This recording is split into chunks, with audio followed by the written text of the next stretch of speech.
தப்பி தவறி கூட இவைகளை வைத்து பூஜை செய்யாதீர்கள். பூஜை அறையில் நீங்கள் செய்ய வேண்டியவையும் செய்யக்கூடாதவையும் தெரிந்து கொள்ளுங்கள். வீட்டில் பூஜை செய்யும்போது சிலருக்கு பல குழப்பங்கள் ஏற்படுவதுண்டு. வெற்றிலைக்கு நுனியும் வாழைப்பழத்திற்கு காம்பும் அவசியம் இருக்க வேண்டும். வெற்றிலை பாக்கில் சுண்ணாம்பு இருக்கக்கூடாது. அவல், பொரி, கடலை, கல்கண்டு நிவேதனமாக படைக்கலாம். பச்சரிசியில் சாதம் செய்துதான் கடவுளுக்கு படைக்க வேண்டும்.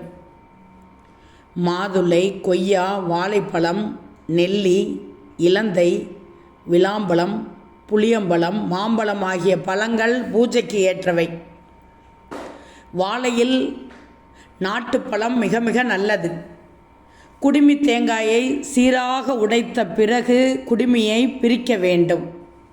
அழுகிய தேங்காய் இருந்தால் அதனை மாற்றி வேறு தேங்காயை உடைக்கலாம். கோணலான வழுக்கையான தேங்காய் இருக்கக்கூடாது. வழிபாட்டிற்கு முன்பாக சாம்பிராணி புகை போடுவது நல்லது.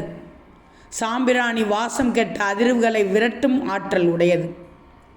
கோலமிட்டு விக்கிரகங்களை சரியாக அமைத்து கொண்டு விளக்கேற்றி ஊதுவத்தி ஏற்றி அர்ச்சனை செய்து அதன் பின் கற்பூர ஆரத்தி செய்யணும்.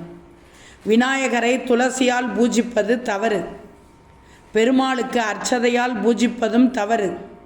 சிவபெருமானுக்கு தாழம்பூ ஆகாது. திருமகளுக்கு தும்பைப்பூ ஆகாது. பவளமல்லி சரஸ்வதிக்கும் அம்பிகைக்கு அருகம்புல்லும் பூஜைக்கு உகந்தது அல்ல. வில்வம், கொன்றை, தும்பை, வெள்ளருக்கு, ஊமத்தை சிவனுக்கு உரியது. காளியம்மன், துர்க்கை, முருகனுக்கு அரளிப்பூக்கள் உகந்தது.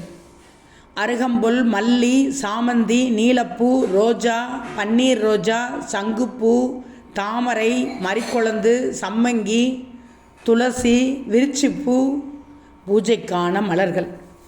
சாமந்தி போன்ற மனமில்லாத மலர்கள் பூஜைக்கு ஒதுக்கி வைக்க வேண்டும். ஆனால் அலங்காரத்திற்கு பயன்படுத்தலாம். அர்ச்சிக்கும் போது முழு மலரால் மட்டுமே அர்ச்சனை செய்யணும்.